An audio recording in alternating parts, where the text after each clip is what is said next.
politique des souverains primaires congolais. Suite à la remise en question de notre constitution par M. Félix-Antoine Tshisekedi Tshilombo.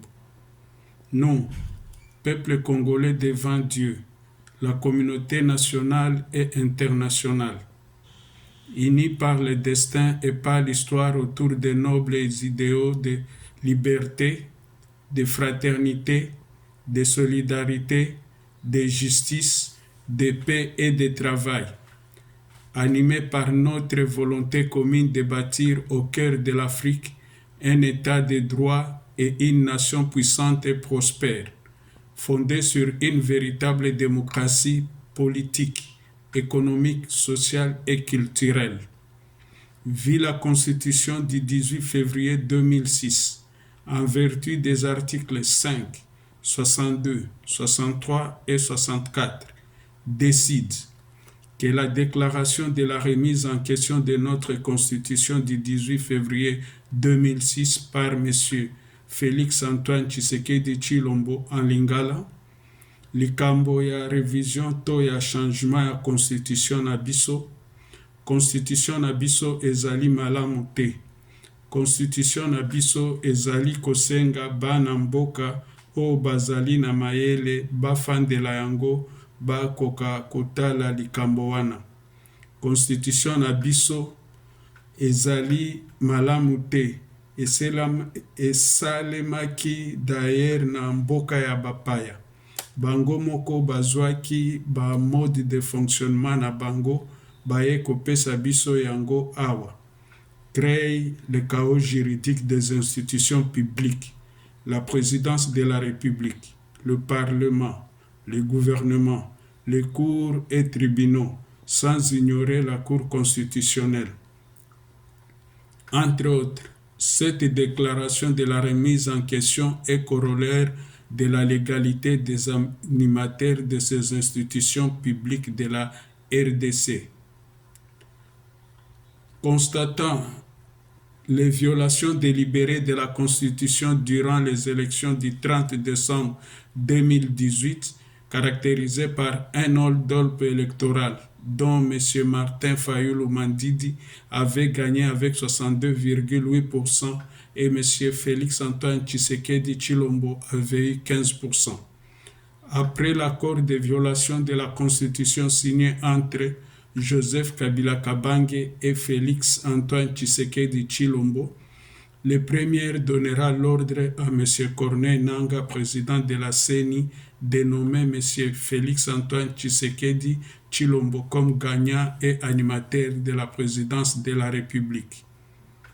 Ce dernier, durant son mandat, viole la Constitution et depuis de toute légitimité l'ensemble des institutions du pays durant le théâtre électoral du 20 décembre au 27 décembre 2023, dont les résultats fruit d'une fraude électorale du siècle. Constitutionnellement, dans le contexte actuel, jusqu'à ce jour, le véridique est M. Félix-Antoine Tshisekedi Tshilombo a violé la Constitution du 18 février 2006 et est coupable de haute trahison. Il est indigne d'être président de la République, eu égard à l'article 62 au respect de cette Constitution et à l'article 219 par rapport à l'intégrité du territoire. Ainsi, il y a haute trahison conformément à l'article 165 qui stipule, sans préjudice des autres dispositions de la présente Constitution, il y a haute trahison lorsque le président de la République a violé intentionnellement la Constitution ou lorsque lui ou le Premier ministre sont reconnus auteurs, co-auteurs ou complices de violations graves et caractérisées des droits de l'homme, de sécession d'une partie du territoire national. En outre, le message de révision ou du changement de la Constitution du mercredi 23 octobre 2024 à Kisangani est une déclaration de guerre de Félix-Antoine Tshisekedi Tshilombo au peuple congolais par sa complicité avec les milices de M23, confirmant sa publicité de sa rencontre du mercredi 30 octobre 2024 avec le président ougandais Yoweri Tibuhaburwa Kaguta Museveni, qui avait financé la campagne électorale de Félix-Antoine Tshisekedi Tshilombo en 2018. Et il avait favorisé la rencontre et la signature de l'accord de coopération entre Félix-Antoine Tshisekedi Tshilombo et les milices de M23, dont Ouganda est une deuxième base des milices de M23 qui ont envahi notre territoire national à partir de Bunagana. Jusqu'à ce jour, il compte 111 territoires envahis. Observant l'incompétence notoire de M. Félix-Antoine Tshisekedi Tshilombo de répondre aux attentes du peuple congolais, dont tous les critères des indices des normes de vie quotidienne congolaise sont en rouge. Couronné d'une mauvaise diplomatie agissante au rabais dans les négociations de mettre en gage l'exploitation de nos gisements de minerais. Au total, 90% de nos gisements sont hypothéqués. Pour ces motifs, M. Félix-Antoine Tshisekedi Tshilombo est complice de la concrétisation de balkanisation de la RDC par l'invasion spectaculaire des milices de M23 et leurs alliés.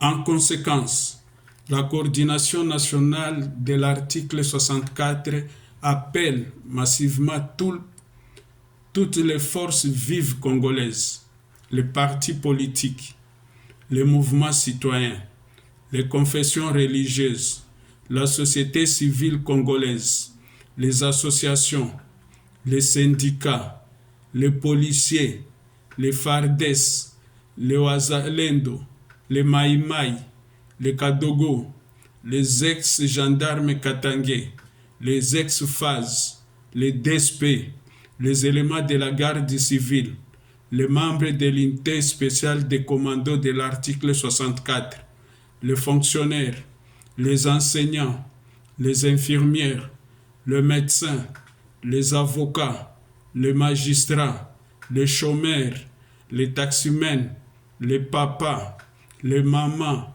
les élèves et les étudiants à une mobilisation générale, l'assaut patriotique sur toute l'étendue de la République démocratique du Congo, les styles de sit-in, la cité de l'Oya, le gouvernorat et l'administration territoriale. Le samedi 16 novembre 2024, dégager Félix-Antoine Tshisekedi Tshilombo, les milices de M23 et leurs alliés sans condition. Consigne.